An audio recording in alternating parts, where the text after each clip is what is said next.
Buona dimineața. It is day 27 with Paul and Tammy backpacking in Bruges, doing the Via Transilvanica through Romania, from Putna to the Danube River. Day 27. We are departing a neat little town called Sighisoara. Very sort of a touristy spot.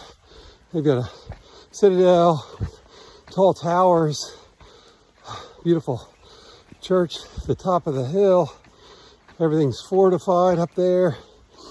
Pretty cool town. It's not a regular stop or a stage stop on the Via Transilvanica guide, but it's a big town and we wanted to spend some time there. We actually took a 0 day, so day 26 for us was a 0 day in Sighisoara. So we were able to relax, wake up late, do some laundry, and enjoy the sights and restaurants. Boy, huge selection of restaurants and bars in the village or the town. Very, what we could tell, probably the most touristy spot that we've spotted thus far on the trail. And I could see why. We saw when we were out and about yesterday afternoon, there were quite a few folks. We heard even people speaking English, so maybe some Americans, but it must be some kind of tour stop or something. But and they've got a little train. It's I think fuel powered, but a little train on wheels that runs through the village and brings people up from the lower part to the higher part where the citadel and the church is, etc. So very neat, great stop for us. So this morning we departed our hotel. We stayed at the Central Park Hotel, which is, as the name implies, is right across the street from the Central Park, which is well groomed, tulips blooming, real pretty, and great stop, center of town. Really lots of eateries and whatnot. A couple markets close by, so we could buy some stuff if we need to. But it was a little bit more expensive for 2 nights, including breakfast. It's 1,080 RON and or lei. So do the math, $125 a night, something like that. Really beautiful hotel, old hotel, high ceilings, real nice restaurant, well appointed, furnished, etc. And so here's where we are today. Tammy's coming up the trail. We're just leaving the town now. Beautiful day. It's in the low 40s. Supposed to get up to 61 today. We have at least a 15-mile day today, heading to Malancrav. And if you do look at the map, you'll say, wait a minute, Malancrav's more than 15 miles. Well, we're gonna take a few detours, possibly, if we can. Cut off some legs that are, well, we think we're just gonna, again, because of our time crunch, we're gonna cut some of it off. But we're finding it increasingly difficult to do the kind of miles we want to do, anywhere from 15 or so 23, 24 kilometers, and finding a place to stay, and finding it matches with the stage ending, or you end up not in the middle of between two towns. So we're having to really work the numbers and look to the guide, look at Google Maps, look at booking.com, trying to find places to stay that are a good distance away from the previous place to stay. and not just a 10-mile day, for example, because we're not going to meet our goal if we only do 10-mile days. So it's taking a little bit of work, but we'll figure something out. And we're not too keen on, even though Tasuliesa Social offered, hey, if you're in any village, you need a place to stay, let us know. We'll find somebody that'll put you up for the night. We're not too keen on inconveniencing a local to have a stay in their living room or their own bedroom or their guest bedroom or whatnot. So we'll see how that goes. But anyway, we have reservations out there for the next 3 days.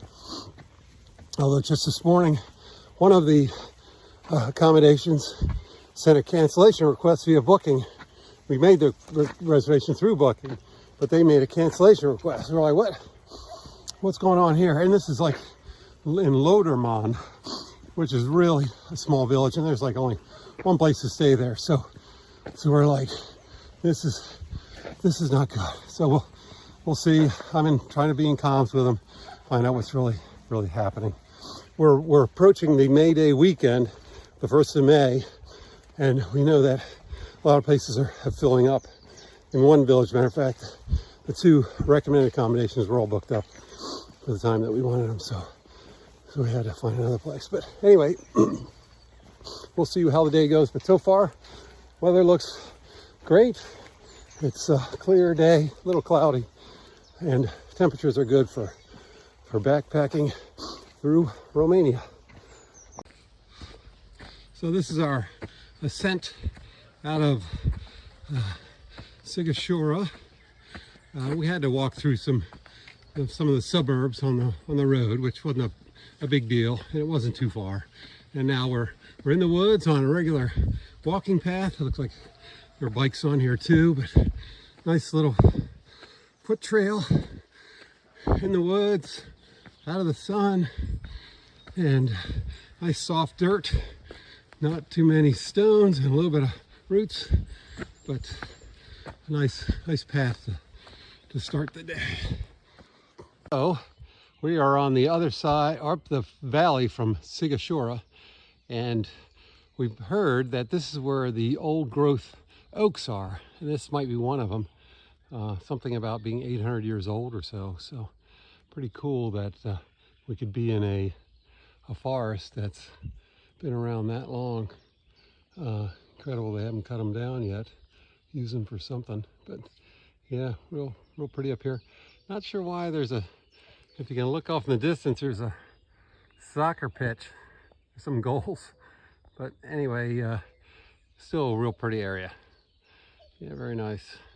Look at that. Who's to say what stories that tree could tell? So yeah, we just passed Cornerstone 868, and we've reached this sort of high point up above Sighisoara, heading to our next village, and just walking through the trees here. Just want to mention I'll include some photos of the tower, but there's one of the towers around the citadel is really ornate, the way it's decorated, the shingles and the whole tower itself. And when we were in Sazic, the landlord where we stayed there said that the tower that's in that village, Sazic, the tower that's in Sighisoara was modeled after the tower in Sazic, and they sort of had some sort of friendly rivalry on whose tower would be the best. But if you look at both towers, you'll see they're very similar in design and decoration. So pretty cool little story. So I remember playing rugby in England when I was stationed there, and we were a very minor league team for sure, and they would have to chase the sheep off the field for us to play. And so here's that soccer pitch. See the goalposts, the goals, and then if you look down over my left shoulder, you see some cow splat. So they probably had the same issue here when they want to play soccer. They gotta shoo the cows away, set up the lines, and play their game. So kind of kind of brings back fond memories of playing rugby. And here are some more. You can see through this entire pasture area, the old oaks.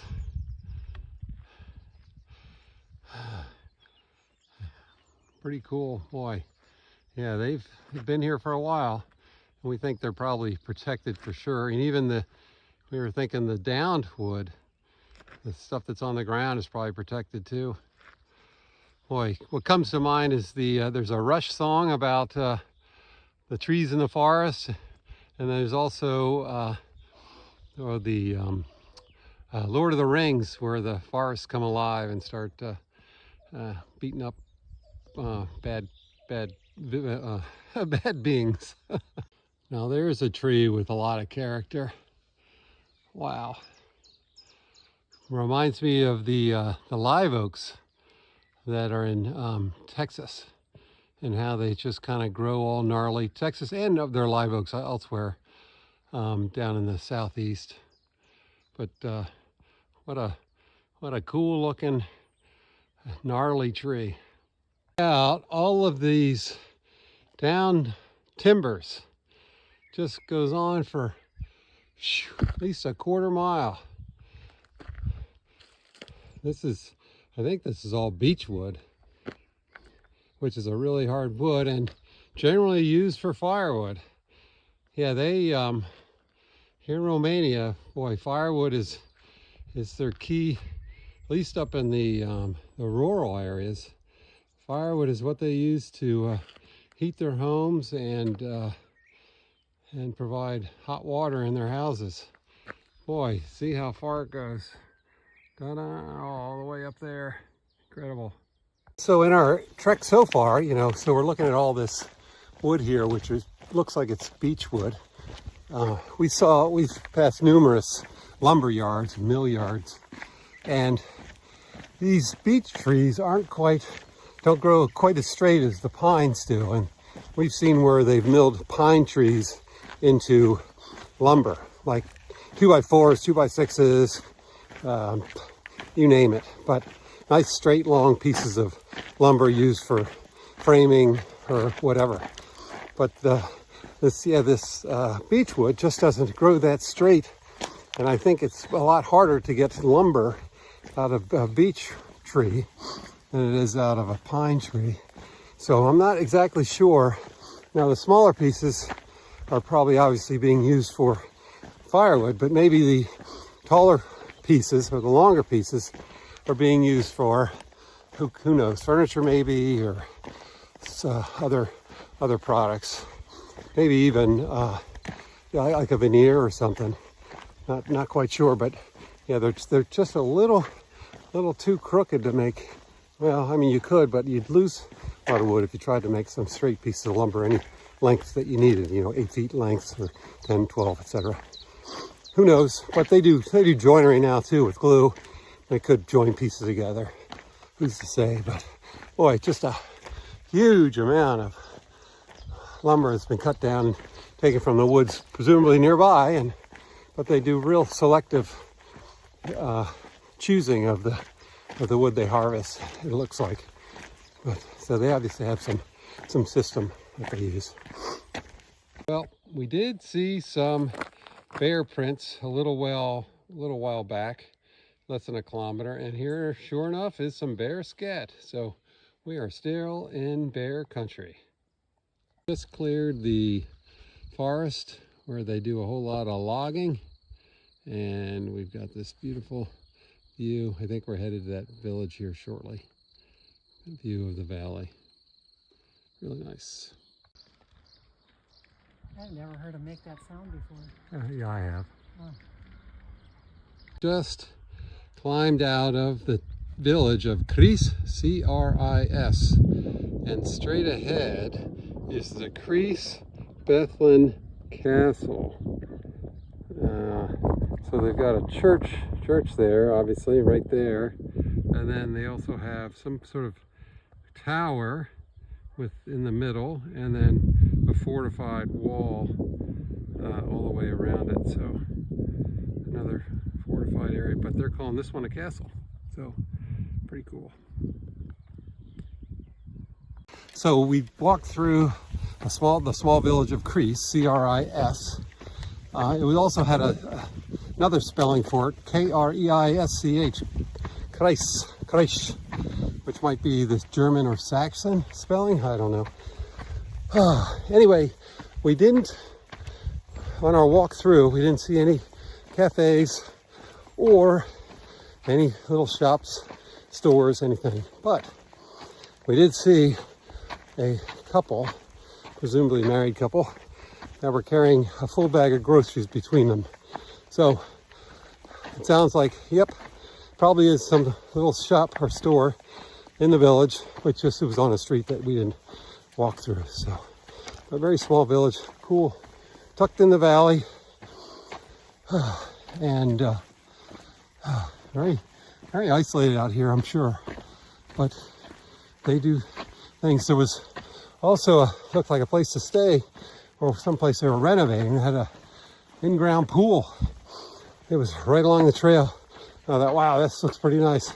Maybe it's going to be some pensione down the road. So, but it looks like it's going to be a pretty nice place to stay at some point.